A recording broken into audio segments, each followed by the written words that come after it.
इस लड़के के होते हुए तो कभी शांति नहीं मिलेगी। बस करो हेनरी, ये डायलॉग तो हमने काउंटलेस बार सुना ही होगा हेनरी की मॉम के मुंह से। लेकिन क्या आपने कभी सोचा है कि ये बस एक माँ की ममता है या फिर इसके पीछे कुछ और सच छुपा है? एक ऐसा सच जो दिखाता है कि हेनरी की मॉम उसे दिल से पसंद ही नहीं करती। ऐसा थप्पड़ पड़ेगा ना हेनरी। आज मैं वो सारे राज खोल के दिखाने वाला हूँ, वो भी एविडेंस के साथ, कि हेनरी की मॉम ज्यादा स्ट्रिक्ट या फिर अनफेयर नहीं है, बट एक्चुअल में बहुत ज्यादा नफरत करती है अपने बच्चे हेनरी से। वो हर कोशिश करती है हेनरी को नीचा दिखाने की, उसके सपने तोड़ने की और फैमिली से बाहर करने की। तो चलो शुरू करते हैं, देखते हैं वो डार्क एविडेंस जो आपने कभी नोटिस ही नहीं किया होगा।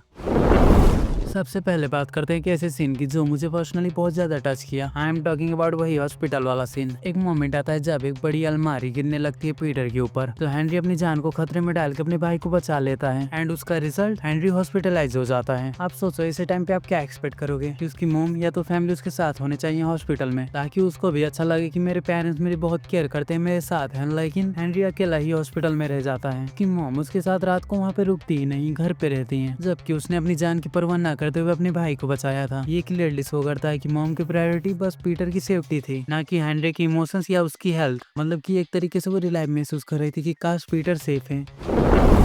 एक एपिसोड में हेनरी सिर्फ खुश रहना चाहता था, तो उसने डिसाइड किया एक फनी वीडियो कॉन्टेस्ट में पार्टिसिपेट करेगा, जिसमें जीतने में रिवॉर्ड मिलने वाला था पैसा। हेनरी ट्राई करता है अलग अलग फनी क्लिप्स बनाने की, लेकिन सारे के सारे फ्लॉप हो जाते हैं। और फिर यहीं पे ट्विस्ट क्या आता है, एक दूसरा कॉन्टेस्टेंट हेनरी की गिरने, टकराने और फेल होने के फनी मोमेंट्स को रिकॉर्ड करता है एंड वही वीडियो कॉन्टेस्ट जीत जाती है। एंड हेनरी के घर पे उसकी फैमिली वही वीडियो को टीवी पर देख रहे होते हैं। सब उस वीडियो को देख के हंसते हैं, लेकिन मॉम तो बहुत ज्यादा चिल्ला चिल्ला के हंसती है, जबकि क्लियरली दिख रहा था कि हेनरी बहुत ज्यादा उदास एंड अपसेट है। फिर भी उसकी मॉम उसकी फीलिंग्स को इग्नोर करके हंसी जा रही थी। एक पल के लिए उसके डैड ने हंसी रोक ली, लेकिन उसकी मॉम कभी नहीं। अब खुद ही सोचो, जब तुम बहुत ज्यादा हर्ट हो गए लेकिन तुम्हारी मॉम तुम्हारी नाकामी पे हंस रही है। सच में ये सीन बहुत ज्यादा दर्द देता है। एक बर्थडे पार्टी सीन में एक एंटरटेनर आता है जो बच्चों को मैजिक करके दिखाता है और फिर वो दूसरे मैजिक के लिए किसी बंदे को बुलाता है। हाँ सही गेस किया, हेनरी को। वो मैजिशियन अपने ट्रिक से ये दिखाता है कि हेनरी यहाँ से सच में गायब हो गया है। और ये सब देखने के बाद में सबसे ज्यादा सरप्राइजिंग रिएक्शन होता है हेनरी की मॉम का। चिंता करना या शौक होने की जगह पे वो क्लैप करती है जोर जोर से और कहती है वाह वाह क्या अमेजिंग ट्रिक है। एक माँ होती है जो अपने बच्चे की गुम होने पे सैड फील करने लगती है, ढूंढने लगती है किधर गया मेरा बच्चा, किधर गायब है। लेकिन यहाँ वो इतनी खुश होते हैं कि हेनरी उसके आसपास नहीं है, तो उनको सुकून मिल रहा है। इवन हेनरी की सबसे बड़ी दुश्मन मार्गरेट शॉक हो जाती है, लेकिन उसकी मॉम को घंटा फर्क नहीं पड़ता हेनरी हो या फिर न हो।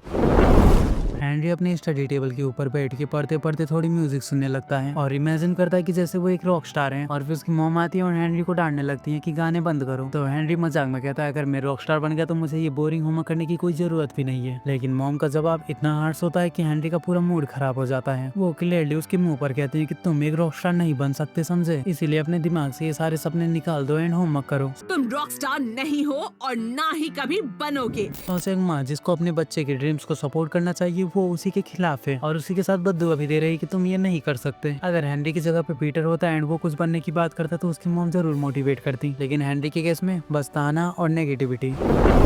एक दिन पीटर दीवार को गंदी कर रहा होता है क्रेयॉन से उस पर ड्राइंग बना के, तो हेनरी तुरंत जाके अपनी मॉम को बताता है, लेकिन उसकी मॉम उसकी बातों को इग्नोर कर देती हैं और उसको ही खरी खोटी सुनाने लगती है कि तुमको अपने भाई को रोकना चाहिए था ना। एंड पनिशमेंट के तौर पे हेनरी को उसके कमरे में भेज देती हैं। सोचो जरा, एक्चुअल गलती करने वाले को फ्री में घूमने को मिल रहा है और जो उसको रोकने की कोशिश कर रहा था उसको ही सजा मिला। ये तो एक तरह का अनफेयर ट्रीटमेंट है जो हर बार रिपीट होता है जब बात हेनरी और पीटर की आती है। और ये क्लियरली दिखता है कि उसकी मॉम पीटर को हर सिचुएशन में बचा लेती है, चाहे गलती उसकी हो या ना हो। अब सवाल ये उठता है कि उसकी मॉम, उसकी फैमिली उसको इतना हेट क्यों करते हैं? मैंने सब जगह पे आंसर ढूंढने की कोशिश करी लेकिन कहीं पे जवाब नहीं मिला। लेकिन हाँ, एक छोटा सा क्लू मिला है। अगर तुमने उस पेंटिंग को ध्यान से देखा होगा तो पीटर और उसकी मॉम डैड हाथ पकड़ के आगे खड़े हैं, लेकिन हेनरी वो साइड में अकेला अलग खड़ा है और हेनरी के चेहरे पे सैडनेस बहुत अच्छी तरीके से दिखती है। मतलब कि इवन पीटर ने भी ड्रॉ कर दिया कि हेनरी खुश नहीं है, वो फैमिली में इंक्लूडेड नहीं है। और वो पेंटिंग हमेशा फ्रिज के सेंटर में चिपकी होती है ताकि हेनरी जब भी फ्रिज के पास आए तो उसको ये याद आए कि पीटर ही फेवरेट है और हेनरी उसकी मॉम और उसकी फैमिली की आंखों में कभी भी परफेक्ट नहीं बन पाएगा। तो आपको क्या लगता है कमेंट सेक्शन में जरूर बताना। और अगर आपको इसका पार्ट 2 चाहिए तो इस वीडियो में जल्दी से जल्दी 100 लाइक्स कंप्लीट कर दो। थैंक्स फॉर वॉचिंग, हम मिलते हैं अगले वीडियो में।